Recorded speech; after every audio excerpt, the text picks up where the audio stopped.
මේක ඔයාලට බිත්තියක් වගේ පේනවද? මේක බිත්තියක් නෙමෙයි මේක කාර් එකක්. මේක සම්පූර්ණයෙන් ෆුල් පේන්ට් කරලා තමයි තියෙන්නේ. ෂයින් එක හොඳටම අවදි ඔරෙන්ජ් පිල් තට්ටුවක් තිබ්බා මේකේ. ඉතින් මේ තට්ටුවට මොකද කරන්නේ? තට්ටුවට ඉතින් මම මොක්කු ගහන්න බෑ කියලා හරවලා යවන්නත් බෑ. කස්ටමර් ගොඩක් දුර ඉඳලා තමයි මාව හොයාගෙන ආවිල්ලා තිබ්බේ. අම්බලන්ගොඩ ඉඳලාම රත්නපුරේට මාව හොයාගෙන ආවිල්ලා කස්ටමර්. එච්චර දුර ඉඳලා මාව හොයාගෙන ඉන්නේ මං ගැන තියෙන විශ්වාසෙම තමයි. ඉතින් මේක සම්පූර්ණ ඔරෙන්ජ් පීල් එක මම මේ විදිහට රිමූව් කරා. ගොඩක් වෙලාවට අපි දවසට එක වැඩයි කරන්නේ. මොකද අපි ලොකු කැපැසිටි එකක් නැහැ. මේක වැඩේ හරියට ක්වොලිටියට ඔයාලට කරලා දෙන්න ඕනි. ඉතින් මේ බක පණ්ඩිත මං ඉන්නේ කුරුවිට. ඔයාලටත් පුළුවන් දවසක් දාගෙන එන්න. ඔයාගේ වෙහිකල් එකටත් ඇවිල්ලා මේ වගේ බ්‍රෑන්ඩ් නිව් අවුට්ලුක් එකක් අරගන්න. මට අද මාරම සතුටු දවසක් මේ වෙහිකල් එකට බ්‍රෑන්ඩ් නිව් අවුට්ලුක් එකක්ම ගන්න පුළුවන් වුණා. මොකද ඒක ගන්න පුළුවන් වුණේ මේකේ සම්පූර්ණම ඔරෙන්ජ් පීල් එක රිමූව් කරපු හින්දා.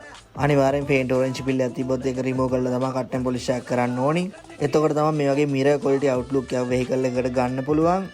දැනටමත් මට කෝල් ගොඩක් එනවා. මම පුළුවන් විදිහට ආන්සර් කරනවා. ඔයාලා අනිවාර්යෙන් මට WhatsApp message එකක් දාන්න. මම අනිවාර්යෙන්ම රැට බලලා reply එකක් දානවා. මොකද මට පොලිෂ් කරන වෙලාවට මෙලෝදියක් ඇහෙන්නේ නැහැ. සමහර ගොඩක් කෝල් මට මිස් වෙනවා. ඇහෙන්නේ නැතිව අර මැෂින් එකේ සද්දෙට මගේ කන් දෙක දැන් කීන් කීන් ගන්නවා තාමත්.